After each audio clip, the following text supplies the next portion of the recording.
কি ব্যাপার? আমি কোথায়? হসপিটালে। এখানে কেন? কিচ্ছু হয়নি আপনার। কংগ্রাচুলেশন, আপনি মা হতে চলছেন। মানে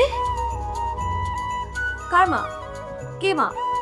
আমি কার মাকে কি উল্টা পাল্টা প্রশ্ন করতেছো তুমি বোকা? তুমি মা, তোমার পেটের ভিতরে বাবু ধরাচ্ছে, আমি বাবা হতে চলেছি। কি বলতেছো তুমি? একটু আগে ডিভোর্স পেপারে সাইন করে আসছি, আমি মা হতে চলছি মানে? আর আশ্চর্য কথাবার্তা।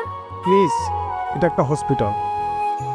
আপনার একটা সুসংবাদের ব্যাপার, ডিসিশন কি নেবেন না নেবেন এটা বাসায় গিয়ে নিতে পারেন। আমি এখন বাসে যাব। হ্যাঁ, বাসায় যাও তুমি। আমার বাচ্চা তুমি কি ঠিক আমি এই বাচ্চা রাখতে পারবো না, আমি রাখবো না। তোমার একার না বাচ্চা আমার। সব- কোনো সরাসরি নাই, কোনো সরাসরি নাই। কি বলবেন উনি? Please please. কি প্লিজ? আরে আজব স্যার, আপনি মিষ্টিগুলো সবাই খাওয়াবেন, এই বাচ্চা তো আমি রাখবো, বুঝছেন না? এই বাচ্চার কি